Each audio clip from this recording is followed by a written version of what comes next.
ಮಧುಗಿರಿ ಪಟ್ಟಣದಲ್ಲಿ ಶ್ರೀಕೃಷ್ಣ ದೇವಾಲಯವನ್ನು ನಿರ್ಮಾಣ ಮಾಡುವಾಗ ವೆಂಕಟರಮಣ ಹಾಗೂ ಮಲ್ಲೇಶ್ವರ ಸ್ವಾಮಿ ದೇವಾಲಯವನ್ನು ಅಭಿವೃದ್ಧಿ ಮಾಡಬೇಕೆಂದು ವಿಧಾನ ಪರಿಷತ್ ಸದಸ್ಯ ರಾಜೇಂದ್ರ ರಾಜಣ್ಣ ತಿಳಿಸಿದರು.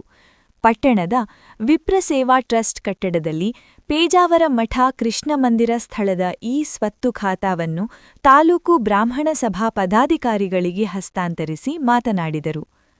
ತಾಲೂಕು ಬ್ರಾಹ್ಮಣ ಸಭಾ ಅಧ್ಯಕ್ಷ ಪಿ. ದತ್ತಾತ್ರೇಯ, ಪುರಸಭೆ ಮಾಜಿ ಅಧ್ಯಕ್ಷರಾದ ಎಂಕೆ ನಂಜುಂಡಯ್ಯ, ಲಾಲಾಪೇಟೆ ಮಂಜುನಾಥ್, ಮಾಜಿ ಸದಸ್ಯ ಕೆ. ನಾರಾಯಣ್, ಬ್ರಾಹ್ಮಣ ಸಭಾ ಪದಾಧಿಕಾರಿಗಳಾದ K. Nagarajashastri, Cheesu Krishnamurthy, S. A. Shamanath, Shri Shankara Seva Samiti ಅಧ್ಯಕ್ಷ B. R. Satyanarayan, S. V. Suryanarayanarao ಇದ್ದರು.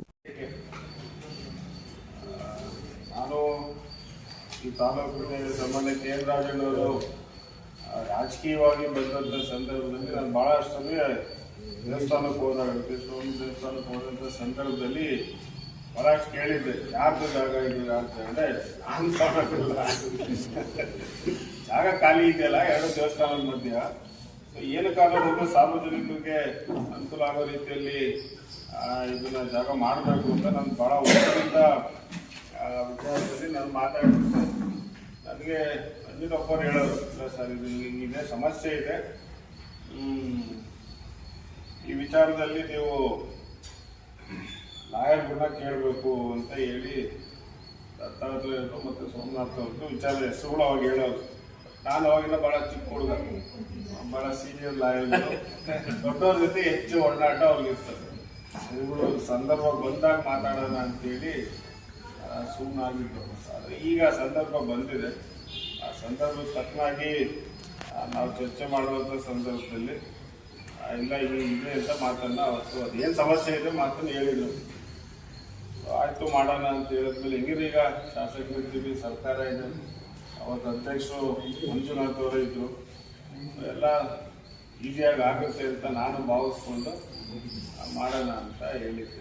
ಆ ವಿಚಾರದ ಮೇಲೆ ಉಡುಪಿ ಸ್ವಾಮಿಗಳು ಬೆಂಗಳೂರಿಗೆ ಬಂದಂಥ ಸ್ವಾಮಿಗಳ ಸಂದರ್ಭದಲ್ಲಿ ಅವತ್ತಲ್ಲಿ ಹೋಗಿ ಚರ್ಚೆ ಮಾಡಿದಾಗ ಇಲ್ಲ ಮಾಡಿಕೊಡಿ ಅನುಕೂಲ ಆಗುತ್ತೆ, ನಿಮ್ಮ ಪರ ಇರ್ತಾರೆ ಭಗವಂತ ಅಂತ ಹೇಳೋದು. ನಾನು ನನ್ನ ಪರ ಇರೋದು ಬೇಡ, ತಾಲೂಕು ಜನರ ಪರ ಇದ್ದು ತಾಲೂಕು ಅನುಕೂಲ ಆಗದೆ ಸಾಕು ಅಂತ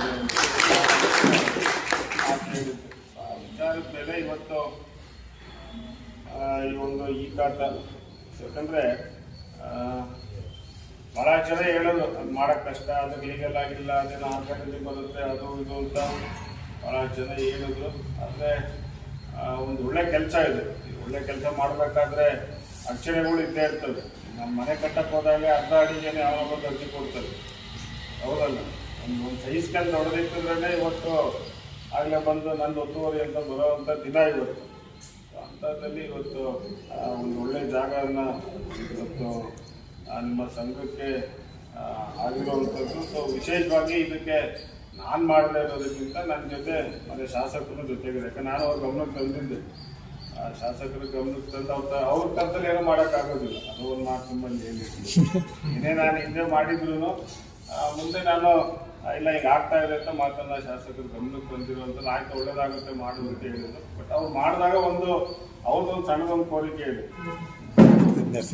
ಎರಡೂ ದೇವಸ್ಥಾನ ಏನು ಕೃಷ್ಣ ಮಠ ನೀವು ಮಾಡ್ತೀವಿ, ಮತ್ತೊಂದು ಜೊತೆಯಾಗಿ ಎರಡೂ ದೇವಸ್ಥಾನದ ಅಭಿವೃದ್ಧಿ ವಿಚಾರದಲ್ಲಿ ನೀವು ಕೈ ಜೋಡಿಸಬೇಕು ಅಂತ ಹೇಳಿ ಮಾನ್ಯ ಶಾಸಕರು ಒಂದು ಸಣ್ಣ ಕೋರಿಕೆ ಹೇಳಿದ್ದಾರೆ. ಆ ವಿಚಾರದಲ್ಲಿ ನಾನು ಅದ್ರ ಜೊತೆಗೆ ಮಾತು ಜೋಡಿಸುವಂಥದ್ದು. ಯಾಕಂದರೆ ಎರಡು ದೇವಸ್ಥಾನ ನಮ್ಮ ತಾಲೂಕು, ನೀವೆಲ್ಲ ದೇವಸ್ಥಾನಕ್ಕೆ ಹೋಗಿ ಪೂಜೆ ಮಾಡಿಸಿರೋದು. ಸೊ ಅದರಿಂದ ನಾಗರಾಜ ಶಾಸ್ತ್ರಿಯವರು ಹೆಚ್ಚು ಗೊತ್ತು. ಅದರಿಂದ ನಾನು ನಿಮ್ಮಲ್ಲಿ ಕೇಳ್ಕೊಳ್ಳುವಂಥದ್ದು, ಈಗ ಏನು ಕೃಷ್ಣ ಮಠ ನೀವು ಮಾಡ್ತೀರಿ, ಯಾಕಂದರೆ ಅದು ನಾಳೆ ಬೆಳಿಗ್ಗೆ ನಿಮ್ಮ ಜನಾಂಗದಲ್ಲಿರ್ಬೋದು, ಬೇರೆ ಯಾರಿಗಾದ್ರೂ ಸಣ್ಣ ಪುಟ್ಟ ಕಾರ್ಯಕ್ರಮ ಮಾಡ್ಕೊಳಕ್ಕೂ ಅನುಕೂಲ ಆಗುತ್ತೆ ಆಚೆ. ಯಾಕಂದರೆ ಆ ರಸ್ತೆಯಲ್ಲಿ ಮುಂಚೆ ಎಲ್ಲ ಗಣೇಶ ಪೆಂಡಾಲ್ ಅಂತ ಇಡೋರು. ಗಣೇಶ ಪೆಂಡಾಲ್ ಇಡೋದಕ್ಕೆಲ್ಲ ಅದಕ್ಕೊಂದು 5-6 ಲಕ್ಷ ಖರ್ಚಾಗೋದು. ಅದನ್ನೇನೋ ಚೆನ್ನಾಗಿರಲಿ ಅಂತೇಳಿ ಒಂದು ಆರ್ಚು ಪುರಸಭೆ ನಿಮ್ಮ ಇದ್ರಲ್ಲ, ಸೊ ಏನು ಮಧುಗಿರಿ ನಗರದಲ್ಲಿ ಕೆಲಸ ಆಗ್ತಿದೆ ಆ ಒಂದು ಇದರಿಂದ PWD ಇಂದ ಅದಕ್ಕೊಂದು ಆರ್ಚ್ ಮಾಡೋದಕ್ಕೂ ತೊಂದರೆ, ಆರ್ಚ್ ಮಾಡೋಕ್ಕೂ ನಮಗೆ ತೊಂದರೆ. ಆದರೂ ಸಾರ್ವಜನಿಕರಿಗೆ ಅನುಕೂಲ ಆಗೋ ರೀತಿಯಲ್ಲಿ ಆಗಲಿ ಅಂತೇಳಿ ಚೆನ್ನಾಗಿ ಬಂದಿದೆ. ಸೊ ಅದರಿಂದ ಏನು ನೀವು ಈಗ ಅಲ್ಲಿ ಸಮಾಜದ ವತಿಯಿಂದ ಕೃಷ್ಣ ದೇವಸ್ಥಾನ ಕಟ್ತೀರಿ, ಅದ್ರ ಜೊತೆಗೆ ಸೋಮನಾಥ ಹೇಳಿದಾಗೆ ಒಂದು ನರಸಿಂಹ ಟೆಂಪಲ್ ದೇವಸ್ಥಾನ ಕಟ್ಟೋದು ಅದೇನು ಅಭ್ಯಂತರ ಏನಿಲ್ಲ. ನಾವು ಪೂಜೆ ಮಾಡೋ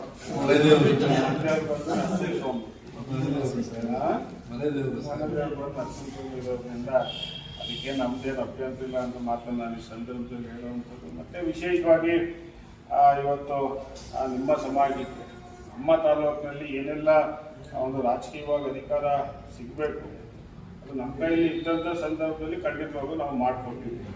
ಊಟ ಆಗ್ದಲ್ಲೇ ಇರ್ಬೋದು, ನಾನೇ 100% ಅಂತ ಹೇಳಕ್ಕೆ ಹೋಗೋದಿಲ್ಲ. ಅದು ಏನೆಲ್ಲ ಒಂದು ಸಮಾಜಕ್ಕೆ ಅವ್ರದ್ದು ರಾಜಕೀಯವಾಗಿ ಒಂದು ಸಮಾಜದಲ್ಲಿ ತರಬೇಕು ಅಂತ ಸಂದರ್ಭದಲ್ಲಿ 2013ರಲ್ಲಿ ನಾವು ಸತ್ಯನಾರಾಯಣವ್ರನ್ನ ನಾಮಿನಿ ಸದಸ್ಯರಾಗಿ ಮಾಡಿದ್ದು. ಅದಾದ್ಮೇಲೆ ಈಗ ಅವ್ರು ಹೇಳಿದಾಗೆ ಶಂಕರ ಮಠಕ್ಕೂ ನಾನು ವಿಧಾನ ಪರಿಷತ್ ಸದಸ್ಯನಾದ್ಮೇಲೆ ಅದಕ್ಕೆ 5 ಲಕ್ಷ ಅನುದಾನವನ್ನು ಕೊಟ್ಟಿದ್ದು. ಈಗ ಬೋರ್ವೆಲ್ ಏನೋ ಕೇಳ್ತಾ ಇದ್ದಾರೆ, ಬೋರ್ವೆಲ್ನ ಸ್ವಲ್ಪ ನೋಡಿ ಹೇಳ್ತೀನಿ ಅಂತ ಹೇಳಿದ್ದೀನಿ. ಯಾಕಂದರೆ ಅಲ್ಲಿ ಮೇಲ್ಗಡೆ ರೂಮ್ಗಳಿದೆ ಅಂತ ಮಾತನ್ನು ಹೇಳಿದ್ದಾರೆ. ಸೊ ಅದರಿಂದ ಆ ರೂಮ್ಗಳಿಗೆ ಸಂಪಿದೆ, ಅದಕ್ಕೆ ನೀರಿನ ವ್ಯವಸ್ಥೆ ಏನು ಬೇಕು ಪುರಸಭೆ ಇದರಲ್ಲಿ ಅಲ್ಲಿ ಇಲ್ಲಿ ಬೇಕಾದ್ರೆ ಹಾಕ್ಸ್ಕೊಡೋವಂಥ ರೀತಿ ಮಾಡ್ತೀನಿ. ಯಾಕಂದರೆ ಈಗ ಇವತ್ತಿನ ಸಂದರ್ಭದಲ್ಲಿ ನಾವು ಯಾವ್ದಾದ್ರು ಬೋರ್ವೆಲ್ ತೆಗಿಬೇಕು ಅಂದರೆ ಇನ್ನೊಂದು ಲೈನ್ ಕಟ್ಟಾಗುತ್ತೆ, ಬೇರೆ ಲೈನ್ ಕಟ್ಟಾಗ ಹೊಸ್ದಾಗಂತೂ ನಮಗೇನು ಸಿಗುವಂಥದ್ದಿಲ್ಲ. ಅದಕ್ಕೆ ನಾನು ಅದಕ್ಕೇನು ಸಂಬಂಧಪಟ್ಟ ಅಧಿಕಾರಿಗಳ ಹತ್ರ ಮಾತಾಡಿ ಆ ಥರ ಏನಾದ್ರು ಬಂದರೆ ನಾನು ಖಂಡಿತವಾಗಿ ಮಾಡಿಸ್ಕೊಡ್ತೀನಿ. ನಿಮ್ಗೇನು ಸಂಘಕ್ಕೆ ನೀರಿನ ವ್ಯವಸ್ಥೆ ಇದೆ ನಾನು ಖಂಡಿತವಾಗಿ ಮಾಡಿಕೊಡ್ತೀನಿ. ಅದನ್ನು